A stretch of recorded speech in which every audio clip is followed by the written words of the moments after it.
Bonsoir et bienvenue sur Critical Play, une petite émission où des joueurs se réunissent autour d'une table de jeu de rôle pour jouer une campagne des Chroniques de l'Empire Lunaire pour Donjons et Dragons, publiée par Wizard of the Coast. Bonsoir les amis. Bonsoir. Salut. Voilà, on avance, timidement, mais on avance. Déjà à l'épisode 6. J'espère que vous avez été heureux de découvrir cette magnifique cité en plein cœur des marais. Une claque. C'est ça. En tout cas, merci à notre partenaire Craft sur Table pour les figurines que nous avons et que nous utiliserons peut-être durant cette partie. Merci à notre sponsor Deck Initiative pour les caméras, la participation toujours aussi active aussi pour cette saison. On parlera du projet donc Oh My Water à la fin de cette vidéo. Et puis, bien, qui dit épisode 6 dit résumé de l'épisode 5, et cet épisode 5 sera résumé par Amandine. Alors, dans l'épisode précédent, Targine débusque la Guenaude, un être maléfique qui nous veut pas du bien, puisque Malicia subit un peu un de ses sorts qui l'affaiblit. Et on décide bien de se défendre contre cet être et de l'attaquer. Donc c'est ce qu'on fait et s'ensuit un combat assez intense puisqu'elle réunit également d'autres êtres qui vont nous attaquer, des liereux, des grands arbres qui sont assez impressionnants, voilà. Donc on réussit à s'en sortir haut la main, voilà, grâce au bras fort de Garrick et aussi au sort de Targine. Et voilà, une fois la Guenaude vaincue, Malicia se remet peu à peu puisque le sort s'est rompu. Et on décide de pas traîner et de partir en avant pour rejoindre la ville de Toulouse. Donc on sort peu à peu en fait de cette zone très humide du marais et on arrive progressivement vers une sorte de butte en fait, où on grimpe et on aperçoit une ville au loin, immense avec des tours vitrées, une ville qui nous surprend parce qu'on n'a jamais vu ça de notre vie. Et elle semble abandonnée et très très mystérieuse. En tout cas, on n'a jamais vu ça. Et la suite, après le générique.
Nous reprenons l'histoire au moment où vous découvrez du haut d'une butte la cité majestueuse de Toulouse, d'une ancienneté incommensurable à environ 3-4 km, mais les perspectives peuvent être biaisées par les nombreuses collines.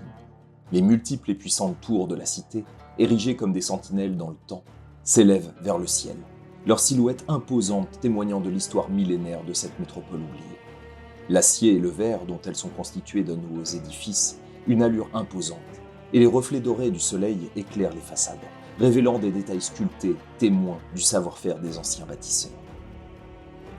La cité imprégnée de l'atmosphère solennelle du passé semble figée dans un équilibre entre l'âge vénérable et une végétation persistante.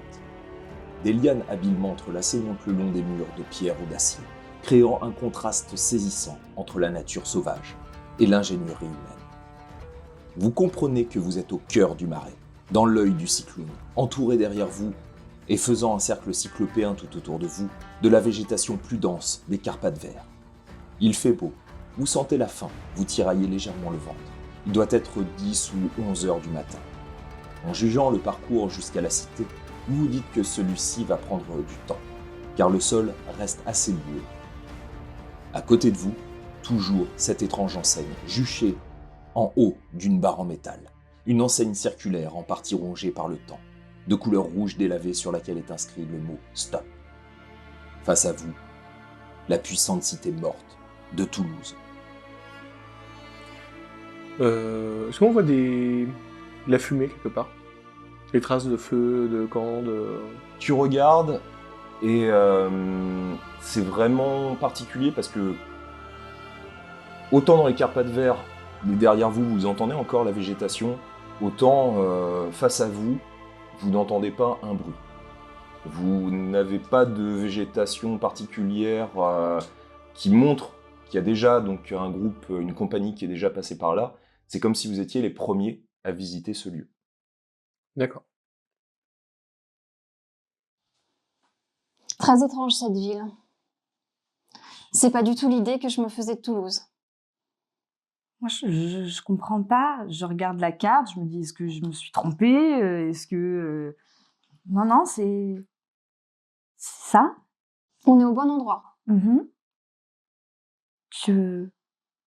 Et d'ailleurs, sur ta carte, hein, tu as ce petit symbole de cette enseigne métallique avec cette barre blanche, cette enseigne qui d'habitude trône près de l'entrée de bâtiment. Mais là, tu la vois avec cette barre métallique qui la dresse un petit peu en hauteur, à peu près 1,50 m, ouais, un tout petit peu plus, 1,70 m au-dessus du sol, qui est légèrement sur le côté, et qui a l'air d'être une sorte de regard un petit peu perçant qui vous toise. Je regarde autour, on sait jamais s'il y a un chemin pour circuler. Ouais, tu regardes, mais pas de chemin particulier. Ok. Je pense qu'il va falloir se mettre en chemin. Ça a l'air d'être assez loin, donc... On prend 5 minutes pour manger.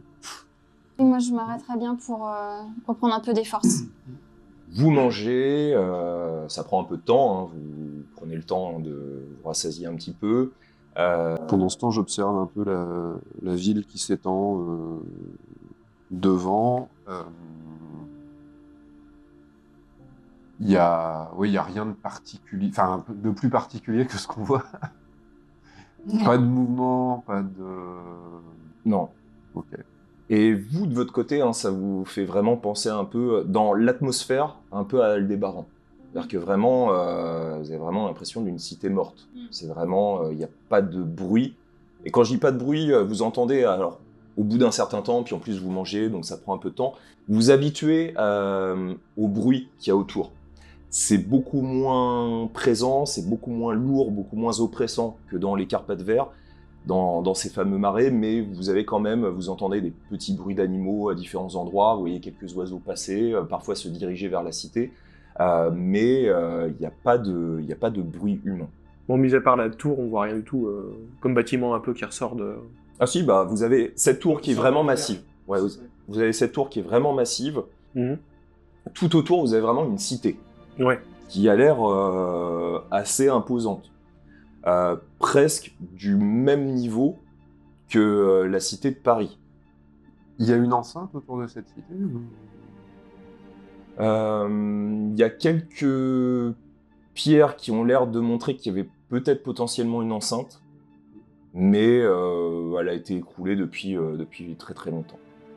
Et aucune trace, parce qu'on voit des fenêtres exploser, tout ça, aucune trace de sang, d'explosion. Moi, de là où on est, peut-être que ça se voit pas trop. Je vous propose qu'on se dirige vers la tour, en fait. Oui, j'imagine que c'est un peu le centre de la ville. Oui, clairement. Vous cheminez en direction de la puissante cité endormie au sein des profondeurs insondables du marais des Carpates verts. Aux allures lugubres, les murmures des eaux tourmentées résonnent comme des échos lointains d'une époque oubliée. Les eaux sombres, étreignant les vestiges d'une cité jadis florissante, semblant retenir les secrets d'un passé funeste constitué à présent de machines figées à jamais dans les eaux saumâtres du marais, lorsque vous vous enfoncez parfois dans des parties plus profondes vous arrivant à la taille. Parmi les tourments de la végétation dense et enchevêtrée, émergent les silhouettes fantomatiques de bâtiments engloutis. Leurs façades autrefois grandioses, maintenant déformées par le poids du temps et de l'oubli. Il vous semble que vous devez vous situer à la périphérie de cette colossale cité où règne le squelette éparse des premières habitations. Des colonnes brisées tordues comme des membres fracturés s'élèvent de la boue, visqueuses telles des sentinelles solitaires gardant les ruines décrépites. Les murs jadis imposants, maintenant lézardés et érodés, portent les cicatrices d'un passé tourmenté. Des arches délabrées s'ouvrent vers des rues englouties, où l'herbe folle s'entremêle avec les débris de pierre, créant un tableau désolé d'une civilisation perdue. Les vestiges de sculptures et de reliefs, à moitié submergés, dépeignent des scènes de grandeur et de décadence, leurs traits effacés comme les souvenirs qui s'estompent dans l'oubli. Des fresques jadis éclatantes, de couleurs, sont maintenant ternies par les ravages du temps, mais conservent encore des fragments de l'histoire ancienne de cette cité condamnée. L'atmosphère est chargée d'un sentiment de mystère et de malaise. Chaque pas résonne comme un écho dans les couloirs du passé, révélant les cicatrices d'une apocalypse oubliée, mais jamais pardonnée. Ce marais intrigant est bien plus qu'un simple lieu abandonné. C'est un témoignage silencieux d'une civilisation éteinte, rappelant à votre regard l'hubris de l'humanité et les conséquences dévastatrices qui en découlent.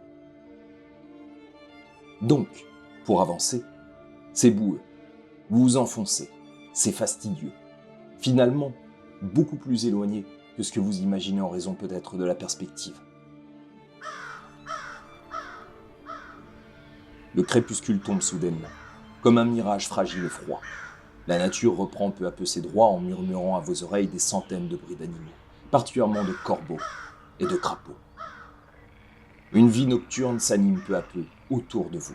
Les maisons comme ça, les vestiges qui restent, ils sont au sec. Oui. Donc, c'est vrai que je vous propose qu'on s'arrête dans un de ces vestiges pour la nuit. Ça, on sera à l'abri et on pourra se réchauffer. Je pense qu'on a tous besoin de bien se reposer. Oui, de dormir au sec. On s'arrête dans une des maisons. Oui, on observe laquelle nous paraît être la plus sécure. Confortable. Il y a peut-être le plus facilement des protections, enfin, un moyen de se protéger. Qui a encore un toit. Oui. Il y en a certaines, donc vous pouvez vous abriter à l'intérieur. Allons-y. Je fais le tour de la maison avant qu'on... Enfin, je vérifie qu'il n'y a rien à l'étage ou des animaux qui seraient là. T'as plus cette impression d'être observé comme dans les Carpates verts. T'entends du bruit autour, mais un bruit, on va dire, classique pour une zone dans laquelle vous êtes, qui reste les marais malgré tout. Ok. Donc, parfois, certaines petites sources comme ça d'eau, t'entends des petits bouts, des petites bulles comme ça qui claquent légèrement. Et donc vous vous retrouvez à l'intérieur du bâtiment lui-même. Alors c'est un bâtiment rectangulaire. Une partie du mur s'est écroulée vraiment sur un coin, vraiment un angle. Mais tout le bâtiment lui-même, alors tu as la végétation qui est quand même assez dense, vous avez même un arbre qui a poussé, qui a grignoté une partie donc, de la partie supérieure du bâtiment. Mais vous êtes à l'abri, on va dire, beaucoup mieux que si vous étiez à l'extérieur et en plus dans des bâtiments qui sont, eux, complètement effondrés. Il y a des restes d'une cheminée ou... Non. D'ailleurs, dans ces bâtiments-là, vous avez vu qu'il n'y a pas de cheminée. Vous voyez parfois des sortes de plaques assez épaisses contre certains murs, Voilà, bon. mais c'est tout. Une sorte de vitre assez épaisse, assez sombre, mais c'est tout. Du coup, on va faire un feu. Ouais. Au moins. Donc comme les autres fois, avec... Je propose de faire le feu là où le mur est un peu effondré, histoire de pas s'asphyxier. Et puis moi, ouais, j'observe un peu le bâtiment, les murs. Enfin, ça m'intrigue, ça m'intéresse. J'essaye de comprendre ce que c'est. Donc tu regardes. Donc bâtiment ancien. C'est difficile, vu que c'est tout en longueur, ça pourrait être un temple. Mais bon, il n'y a pas d'hôtel. Donc il n'y a pas aussi de chaises ou de bancs. Je suis intrigué en plus par les murs, cette espèce de pierre. Ça ressemble à quoi? C'est des blocs qui sont assemblés? Non, c'est d'un seul tenant. C'est une sorte de pierre, mais qui a l'air plus résistant. Ça a l'air plus résistant que la pierre en elle-même que tu connais hein, d'une manière classique. Tu n'arrives pas à comprendre un peu l'alliage lui-même. D'ailleurs, tu vois pour certains de ces bâtiments qui sont écroulés ressortir des sortes de traits de métal. Mais voilà, c'est une conception que tu connais pas. Et donc, est-ce que vous dormez durant cette nuit? Est-ce que vous faites quelque chose de particulier entre vous? Moi, avant, j'aimerais aller dehors, vu qu'il fait nuit, profiter qu'il fasse noir pour voir s'il y a de la lumière côté de la ville. Des points lumineux, des trucs comme ça. S'il y a de la vie. Faites-moi un test, cette fois-ci, de sagesse, donc pour observer. 16 plus 1, 17. Tu regardes la cité, tu vois cette grosse et imposante tour, et il te semble voir par une de ces nombreuses et multiples fenêtres que tu as de cette tour un point lumineux. Ok. Et ça semble clignoter, ou il y a quelque chose qui voile de temps en temps, mais tu vois, ça a l'air de pulser, pas toujours à un rythme régulier, mais tu vois cette petite lumière qui de temps en temps disparaît, revient, disparaît, et revient. Bah, je vous en fais part. J'ai l'impression qu'il y a de l'activité au niveau de la tour. Je crois voir un point lumineux. Donc, ça pourrait être intéressant d'aller vérifier ça demain. Si on y arrive à temps. Ok. Bon, on le voit aussi, du coup. Ouais. Ça, oui, c'est pas régulier comme. Non. Ça peut laisser penser que c'est un feu. Oui, ça pourrait. Ça pourrait être un feu à l'intérieur du bâtiment. Oui, ça fait comme juste la lumière qui. Ouais, non, parce qu'elle disparaît après. Peut-être des rideaux. C'est pas du mort. Bon, ça, je pense qu'on connaît pas. Si, je pense. Bah, si, ça fait partie des premières. Si. Sur le Charlemagne, ça n'existait pas le morse. Hein. Ça n'existait pas à l'époque, hein. Donc on n'est pas censé connaître ça. Hein. Est-ce que ça pourrait être un code, par contre, de mon clan ou... Alors ça pourrait, mais en tout cas, tel que c'est fait, non, c'est pas un signe que tu connais. Okay. Mais ça pourrait être un message. Oui, voilà, c'est ça, en fait. Bon, oui. C'est du code, c'est du morse. C'est pas du morse, c'est du code. Un genre. Les Américains font pas du morse. On voit le ciel, quand même, du coup. Ouais. Sombre. Donc, vous voyez les gros nuages au-dessus, mais bon, il pleut pas. Il fait plutôt doux, à peu près 16 degrés. Et vous avez toujours donc ce petit point qui est là à l'intérieur de la tour. Je pense que je vais prendre un temps dehors et faire une prière à ma lune, en fait. Pour réussir à aller jusqu'au bout. Tu veux commencer le tour de garde à la limite? Est-ce que... On peut peut-être la laisser dormir. Oui, je pense que j'aurais besoin de dormir. Je vais commencer, moi je vais rester dehors pour monter, faire le premier tour de garde. Je sais pas si on se met 2 par 2 ou chacun notre tour. Moi, j'ai pas la même sensation que quand on était loin dans le marais, donc je pense qu'on peut peut-être se permettre de faire un tour de garde chacun. Ça permet de faire un plus grand temps de repos. Ok, ça me va. T'as toujours ta bague, Malicia? Oui. Et moi, du coup,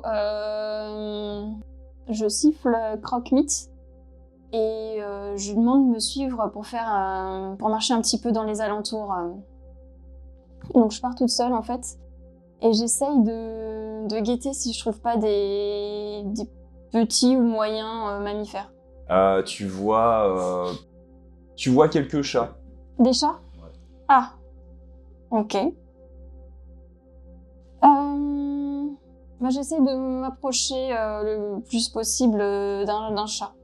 Bon, tu vois qu'il regarde un petit peu étrangement, puis il recule un petit peu parce que t'as Croque-Mythe qui se déplace quand même avec toi, donc ça a l'air de les impressionner un peu. Mm-hmm. Donc tu vois qu'ils reculent, ils partent pas, mais ils ont l'air d'observer. Ok. Bah, je me baisse et je fais des petits bruits pour essayer d'appâter un chat. Comme ça. Ouais, tu vois qu'il y en a un qui a l'air peut-être un petit peu plus aventuré que les autres, qui avance très légèrement, mais toujours avec la tête un peu baissée. Mm-hmm. Il s'approche très légèrement de toi. Tu vois Croque-Mythe qui te regarde, qui regarde lui, qui a pas l'air de bien comprendre ce qui se passe, ce que tu veux, mais tu vois qu'il attend. Bah, je fais un signe à Croque-Mythe pour qu'il reste un peu peu derrière en fait, et je lance une communication avec cet animal que je vois et qui s'approche en fait. Je lui parle, et en gros j'essaye de rassurer ce petit chat pour lui dire de venir un peu plus vers moi. Il se rapproche. Donc une fois qu'il est à ma distance, je le caresse pour le rassurer un peu plus. Et je lui demande s'il y a un danger ici. Et je lui demande également s'il a déjà vu des personnes, des humains ou d'autres êtres en fait, à part des animaux. Alors, première chose par rapport au danger, tu le ressens. Alors, c'est pas un oui, mais tu sens que c'est une affirmation. Et c'est une forte affirmation. Tu sens qu'il y a un danger. Ok. Un danger réel et concret. Mhm. Deuxième élément, ça fait très longtemps qu'il n'a pas vu des vivants. Tu le sens. Parce que c'est par rapport à vous, tu ressens en fait que c'est le côté vivant qui le marque. Par contre, il a déjà vu. Alors là aussi, tu interprètes. Hein, il dit pas qu'il y a des choses, mais tu sens que pour lui, il y a eu des morts, des esprits. C'est un peu comme ça que tu peux le traduire. Il y a des esprits des morts qui sont présents. D'accord. Ok. Et qui rôdent dans la cité. Ok.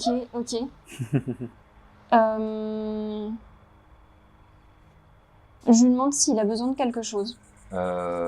Tu comprends que il veut manger. Eh ben, je fouille dans mon sac et je lui donne quelque chose qui pourrait lui plaire.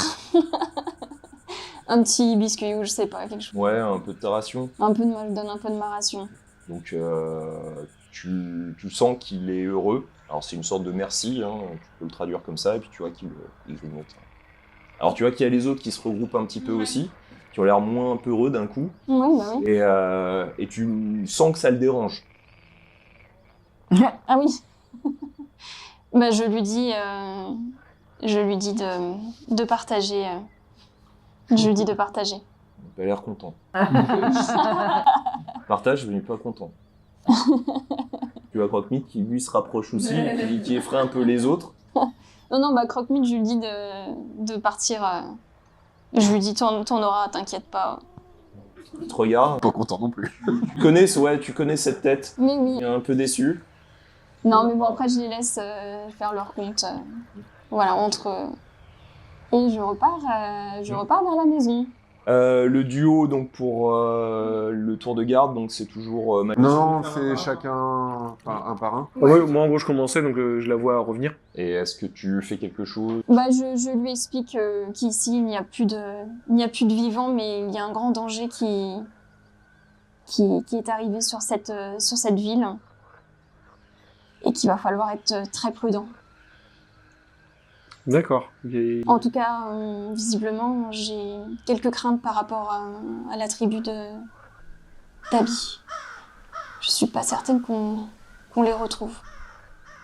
Après, on sait que les esprits en général, donc soit c'est des esprits, soit j'imagine peut-être des charognards, il parlait. Je pense qu'aucun des deux n'a besoin d'allumer un feu la nuit. Oui, c'est ça, tu avais vu une lumière. Hein. Je pense qu'on la voit toujours. Donc je regarde, ouais. Je sais pas ce que ça peut être, mais j'espère que c'est quelqu'un qui a besoin d'aide. J'imagine, s'il est resté au centre de la ville. On verra ça demain. Mais bonne idée en tout cas, il faudra qu'on soit prudent. Est-ce que après pendant votre phase de tour de garde, vous faites quelque chose aussi en particulier ou on laisse passer la nuit? Bah, moi je vais prendre le dernier, de toute façon. Ça va me permettre de faire mon rituel le matin. Moi, je voudrais quand même lancer détection de la magie parce que je me dis que si j'ai cette espèce d'impression, comme dans Aldébaran, peut-être que j'apprendrai quelque chose, quoi. J'ai une petite parenthèse, entre chaque tour de garde, moi je fais part au prochain de ce que ici a vu. Ça, on est tous au courant du danger dans la ville. Donc tu fais ton sort et tu sens tout autour de toi qu'il y a une magie résiduelle. Très ancienne, qui est quasiment dissipée, mais qui a dû être extrêmement forte parce que tu la sens encore. Elle est très ancienne, une magie assez puissante, positive, Mais tu sens qu'il y a encore une sorte de substrat de résidu de cette magie. Rien à voir avec celle que j'ai pu ressentir à le départ, du coup. Non. C'était vraiment plutôt néfaste, quoi. Ok. Donc, on fait le tour. Hein. Vous pouvez récupérer tous vos points de vie, si ce n'est pas déjà le cas. Nos emplacements de ça. Emplacement de sort. Qui me donne ça? Et l'aventure reprend donc avec un parcours prenant bien 2 bonnes heures, avant de parvenir au cœur de la cité, jadis florissante de Toulouse, désormais engloutie par les ravages d'une apocalypse en partie oubliée. Les immenses tours de verre et d'acier, tout autour de vous, se dressent comme des monuments à la gloire d'un monde disparu. Parfois droites, comme de puissants doigts levés vers le ciel, certaines se sont à moitié écroulées, tandis que d'autres se soutiennent en partie en s'appuyant sur d'autres, formant une arche monumentale, précaire, dont les bruits métalliques vous inquiètent au loin. Mais ce qui vous marque, c'est la nature, implacable et vorace, ayant lentement repris possession de ce territoire abandonné. Les racines des arbres géants se faufilent entre les fissures de trottoirs, étreignant les colonnes métalliques des édifices délabrés. Les tours élancées, autrefois symboles de progrès et de puissance, se dressent maintenant comme des carcasses vides, leurs façades miroitantes, ternies par la poussière et l'oubli. Des tubes en verre assez longs à différents endroits, comme des moyens pour cette ancienne civilisation de s'éclairer peut-être, sont à cet instant éteints, laissant derrière eux des ombres lugubres qui dansent au rythme des vents soufflant à travers les rues désertes. Des vignes tentaculaires serpentent le long des structures vertigineuses, leurs feuilles chatoyantes contrastant avec la froideur métallique des gratte-ciel en décrépitude. Les cascades d'eau, s'écoulant des fissures des bâtiments, créant des rivières fantômes qui murmurent des échos d'un passé lointain. La puissante tour vers laquelle vous vous dirigez n'est pas épargnée. Une majestueuse cascade coule en sa base, se jetant sûrement quelques mètres plus bas, en un fracas assourdissant que vous devinez malgré la distance. Dans ce paysage apocalyptique, où la technologie déchue côtoie la luxuriance de la nature sauvage, vous avancez avec prudence. Chaque pas résonne dans le silence oppressant, brisant la tranquillité fragile de ce monde en ruine. Vous savez que derrière chaque coin, chaque recoin envahi par la végétation, se cache peut-être un danger insoupçonné, ou un trésor oublié.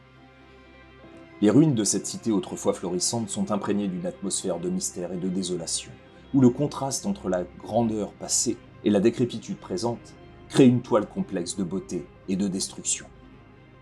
Intrépide et déterminé, vous continuez votre marche dans les entrailles de cette défunte métropole, qui devait bien avoisiner, selon tes calculs Targine, peut-être 500 000, voire 1 million d'habitants. Pourtant, seules les capitales de l'Empire atteignent un tel chiffre. Se pourrait-il que Toulouse fût la capitale d'un vaste royaume perdu? Enfin, vous arrivez à la tour elle-même.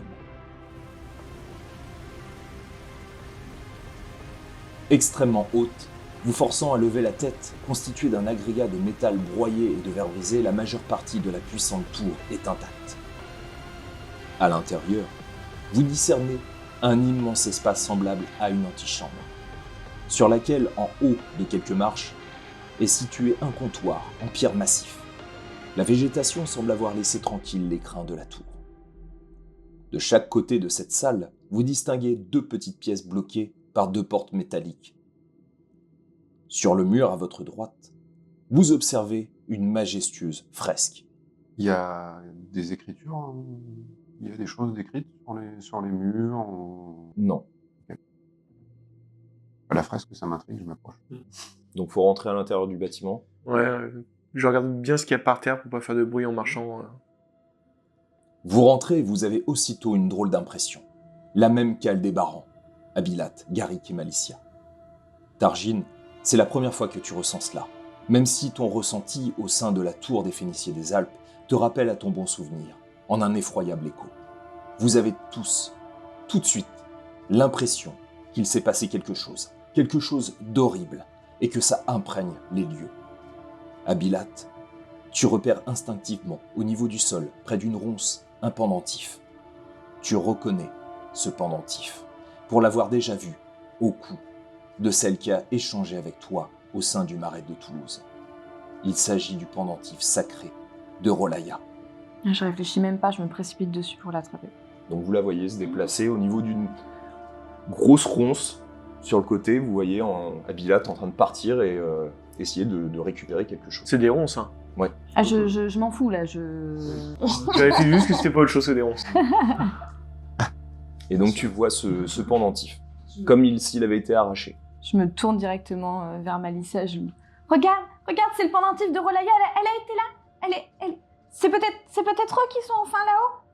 Est-ce qu'il y a du bruit après qu'elle ait parlé? Oui, parce qu'elle a dû parler fort. Ah oui, je gueule là. Ceux qui veulent écouter, faites-moi un test de sagesse. Ok. 7 plus 1, 8. 16 plus 2, 18. 10 plus 10, 16. 10 plus 10. 6. Ah, j'ai eu peur. J'ai dit, what? Malicia, Targine, vous entendez au-dessus. Alors vous en êtes sûr parce que c'est pas un écho, mais vous entendez au-dessus comme si une autre personne, avec la même voix, et vous en êtes persuadé, la même voix qu'Abilat, avait dit exactement la même chose 3-4 secondes plus tard. Et c'est pas un écho, Vous entendez c'est pas un effet d'écho. Non. Vous entendez, c'est le pendentif de Rolaya. Et vraiment de loin. Imagine, il y a un perroquet, quoi. Pardon. Et là, je suis surprise. Bah, qu'est-ce que c'est? Et ma voix, elle a été répétée, là? Non. Non, du coup, je tire mon arme. De quoi? C'est le pendentif, regarde. Non, mais la voix. Ta voix. On a entendu qui s'est répétée. Quoi? Bon, on va monter à l'étage. Il y a peut-être quelqu'un en haut. Je lance quand même une détection de la magie. Et tu sens une magie très forte. Alors, elle n'est pas négative, elle n'est pas positive. c'est presque, en fait, c'est une magie sauvage. Tu sens que ça vient de... Alors, je dirais naturel, bon, c'est de la magie, Oui. mais tu sens que c'est une force naturelle qui a développé une magie dans le périmètre dans lequel vous êtes. Et c'est vraiment t'as l'impression de baigner dedans, d'un coup. Ok, je le ressentais pas du tout. Enfin, Non. c'est pas du tout la même que je ressentais. En tout cas, je sais pas ce qui s'est passé ici, mais là, c'est la nature, elle a complètement explosé. Enfin, La fresque, elle est lisible ou pas? Oui, tu peux constater qu'elle a été faite bien après la construction de ce bâtiment. Mais elle semble malgré tout extrêmement ancienne. Elle représente plusieurs scènes, plusieurs histoires, 3 moments. Sur la première scène, vous discernez 4 humanoïdes, 2 hommes et 2 femmes, très grands, sortir chacun de colonnes assez fines, d'à peu près leur taille. Sur la deuxième scène, vous distinguez ces 4 humanoïdes, au-dessus d'une grande mêlée, volant et agissant dans ce qui pourrait être qualifié de guerre. L'un d'eux a de petites boules tournoyant autour de lui, un autre a des flammes, un autre des lianes s'enfonçant dans la bataille, et un autre plonge littéralement en direction de la guerre qui fait rage. Sur la troisième scène, vous apercevez un de ces grands êtres sur un trône, une de ces femmes. L'un des 2 hommes est à ses côtés. En revanche, l'autre femme humanoïde semble loin sur le côté, comme perdue. Le 4e humanoïde aux sphères l'observe et lui touche l'épaule. L'une de ces petites sphères se trouve à côté du majestueux trône. Ok. bon, clairement, Abby, elle pense quand même au titan, en fait. J'allais dire, Alors sachant que les titans sont 3. Oui, mais Officiellement. il y a 2 titans et une titanide, officiellement? non, 2 titanides et... Ouais, et un titan. Il y en a un qui manque. Enfin, il y en aurait un en plus, quoi. Un en plus. Là, sur le trône, on dirait Séléné et peut-être Prométhée à côté d'elle. Gaïa, j'imagine, avec les lianes, mais l'autre... Le dernier, c'est celui qui a les sphères. Oui. Celui qui n'est pas identifié. Dans les histoires, dans les histoires que j'ai pu entendre dans les tours de Fénicier, ça me dit rien du tout. Rien du tout. Et qui a l'orbe? Celle que Charlemagne nous a donnée. Ah, c'est moi qui l'ai. Je savais pas de quoi tu parlais. Je sors l'orbe, du coup. Est-ce que Est-ce que ça y ressemble? Ça pourrait. on va vraiment éviter de l'utiliser, ce truc, hein? De toute façon, c'était pas prévu pour l'instant. Tu veux dire que Charlemagne serait un titan? Mais non. Enfin, C'est très étrange. Parce qu'on va continuer à avancer et puis on va réfléchir à tout ça. Donc vous voulez monter? Oui, oui, moi je vais aller voir la voix qui a répété celle d'Abby. et à chaque fois que je parlais, ça se répétait plus, par contre. Non, c'est peut-être parce que tu l'as crié. J'accroche le pendentif à mon cou. On se dirige vers les escaliers. Comment ils sont faits les escaliers? Est-ce que c'est... Ça a l'air d'être de cette sorte de pierre particulière. Alors parfois il y a des espaces où vous avez des trous qui montrent que vous avez vraiment quelque chose, une sorte de sous-sol. Enfin, ça a l'air d'être extrêmement aussi profond. On voit en hauteur et en bas, en fait, on voit... Alors, je vais taper, moi, avec ma hache, pour faire un peu de bruit. Vraiment taper sur la barrière en métal pour voir s'il y a quelque chose qui réagit. Non, vous avez juste le vent qui s'engouffre à l'intérieur de ce long escalier qui monte sur différents niveaux, toujours en angle. Et vous entendez le vent sifflant. Et il vous semble entendre tous le bruit d'un animal, d'un serval, en hauteur.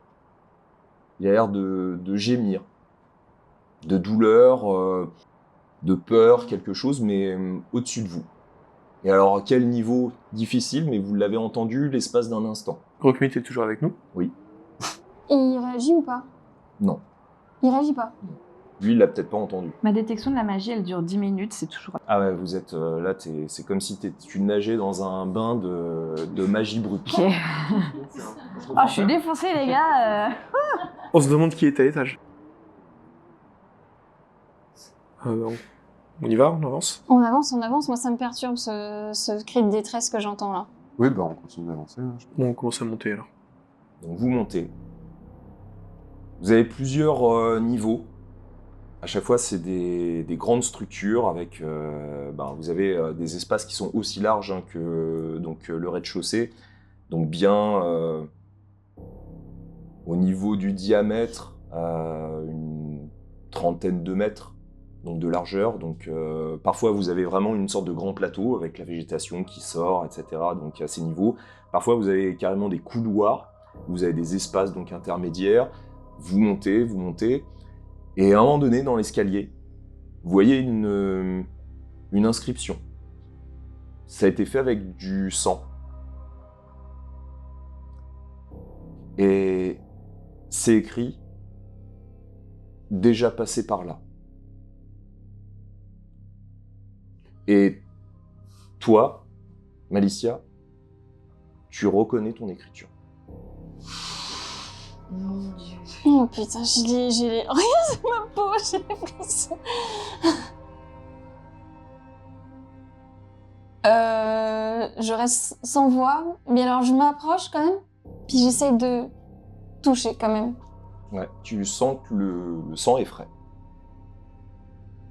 Et là, je me retourne.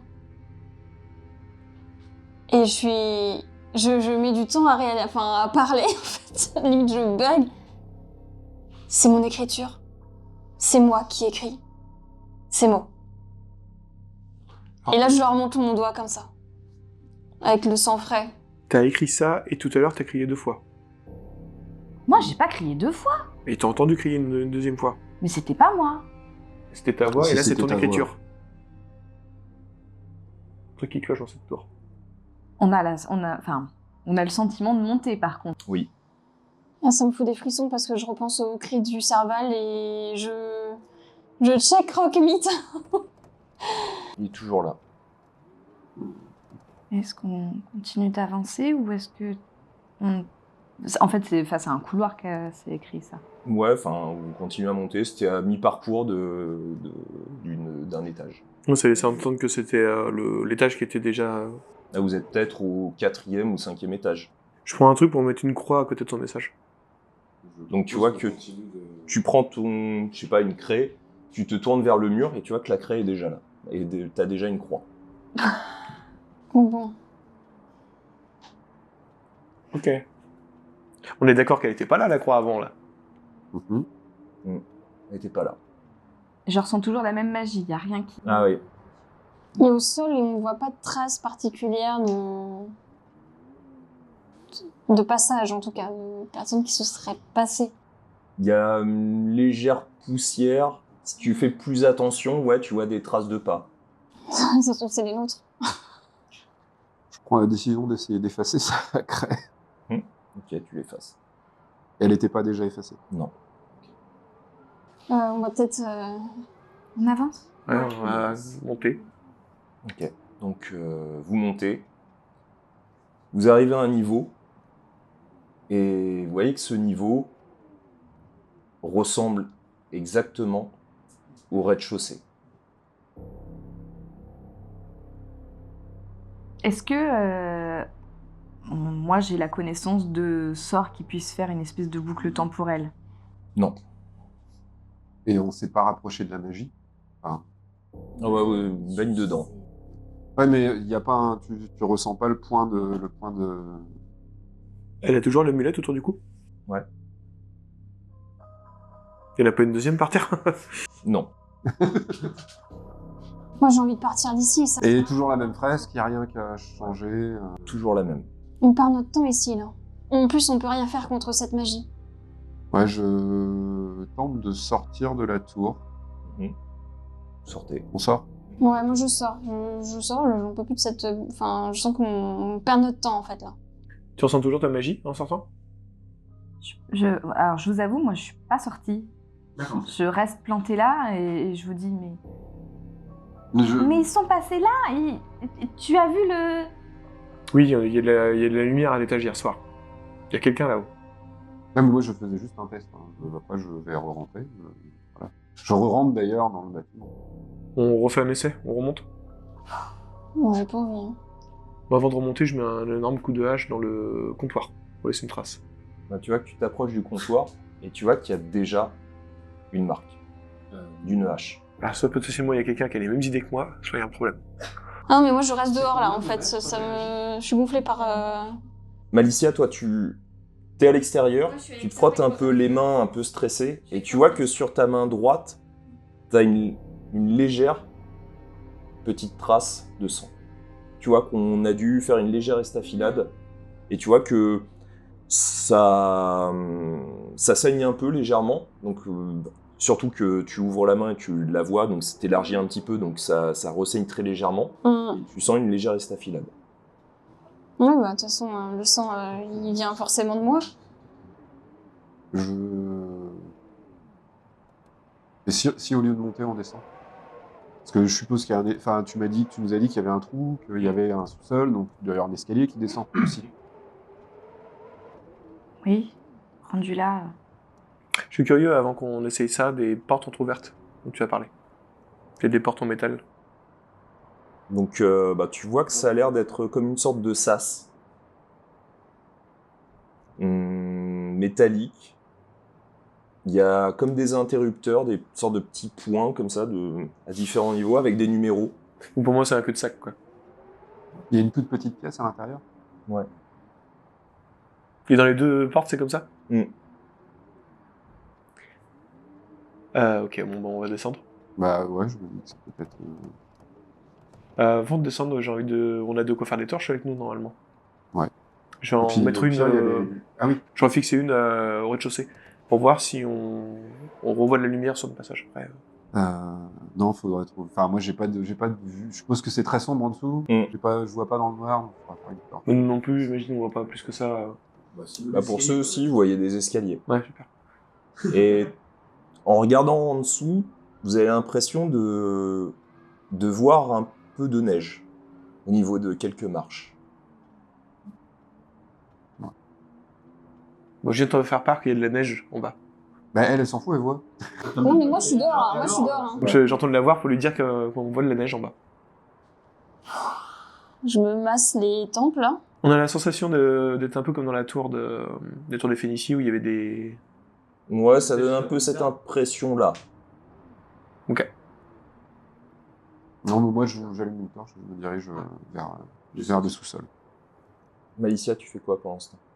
Si tu restes en dehors. Bah si je vois ils y vont de manière un petit peu franche, d'un pas décidé, oui, je rentre. Enfin, vous faites quoi? Je vous vois descendre ou pas? Discrètement, mais oui. Ouais. Bah je peste, parce que je supporte pas cette magie qui contrôle en fait, déjà que j'ai pris cher. Il m'étonne encore moins toute seule. Ouais, ou non, limite ça va, ça me dérange pas trop quoi. Mais bon, je suis intriguée par la neige, ça me fait penser à d'autres paysages dans lesquels on était, donc je re-rentre et puis je retrouve Garrick et je le suis. Vous descendez. La neige est de plus en plus dense au niveau des marches. Et vous entendez une voix dans les profondeurs de ces nombreuses marches qui vous permettent de descendre de plus en plus profond. Une voix rauque.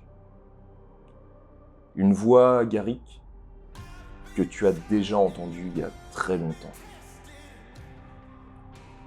La voix d'un charognard. Merde. La voix du général charognard. Vous entendez tous cette voix qui dit « Garrick, nous nous retrouvons enfin. » Et la suite. C'est Au prochain Ah, épisode. j'ai des frissons. Voilà, voilà. cette danse là, non? Tiens de l'huile. Un épisode 6 qui pose beaucoup de questions. Ah ouais, là, il y a trop de choses inconnues, là. Ouais. En tout cas, si vous avez aimé cet épisode, n'hésitez pas à mettre des petits pouces, à vous abonner si c'est pas déjà fait, à mettre la cloche, et puis à placer des petits messages sous la vidéo pour que bien on puisse y répondre. Et on va tout de suite basculer sur Oh My Water. Oh My Water est un projet de notre sponsor Deka Initiative, permettant 1. D'arrêter de payer pour l'eau potable en bouteilles plastiques, et 2. D'avoir un impact positif sur le monde. Tout cela simplement en buvant de l'eau, comme vous le faites tous les jours. Comment? Eh bien parce que l'eau est gratuite, car contenue dans des bouteilles en carton affichant des publicités. Chaque bouteille que vous buvez contribuera à la construction de puits d'eau durables et au nettoyage des océans, car 2 volontés soutiennent ce projet. Donner accès à l'eau douce, car environ 2 milliards de personnes dans le monde n'ont toujours pas accès à cette ressource essentielle. 10 centimes par carton de Oh My Water sont transmis à des organisations caritatives qui œuvrent pour fournir un accès à l'eau douce. Nettoyer les océans, car l'océan est confronté à une crise de pollution majeure, liée notamment aux microplastiques, issus de bouteilles plastiques. Oh My Water s'engage à faire sa part pour protéger l'océan. Avec chaque brique d'eau que vous buvez, vous pouvez contribuer à nettoyer l'océan et à garantir que les générations futures puissent profiter de ces nombreux bienfaits. Ce projet vise uniquement, pour le moment, la Belgique. Mais si Oh My Water réussit à attirer assez de monde, ce projet pourra s'étendre à la France. Alors, amis belges, la balle est dans votre camp. Vous trouverez le lien de ce projet sous la vidéo. Voilà, et on a fait le tour. J'espère que vous avez aimé cet épisode. Oui. Ouais. Si vous avez aimé vous aussi cet épisode et que vous voulez soutenir la chaîne, n'hésitez pas à aller sur notre Tipeee pour nous aider. Bon, ça nous aide financièrement, parce que forcément on essaye d'avoir un travail de qualité et un matériel de qualité. Donc si vous pouvez nous aider, ça serait gentil de votre part. Et puis, si vous avez envie d'échanger avec nous, vous pouvez aussi aller sur le Discord.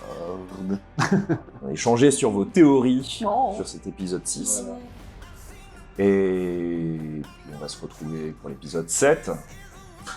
Il paraît qu'après l'épisode 6, c'est l'épisode. Sur combien? Sur 10? Sur 12? Sur 15? 13. Sur 13. On a très envie que ça dure, peut-être sur 20. Peut-être sur 8, on sait pas. Peut-être sur 7, peut-être qu'après on va mourir. Voilà. En tout cas, dans 2 semaines, profitez-en bien, puis bien écoutez, bon épisode, si vous avez envie de vous refaire les épisodes. Mhm. Voilà. Des bisous. À dans 2 semaines. Salut. Ciao. Salut. Ciao.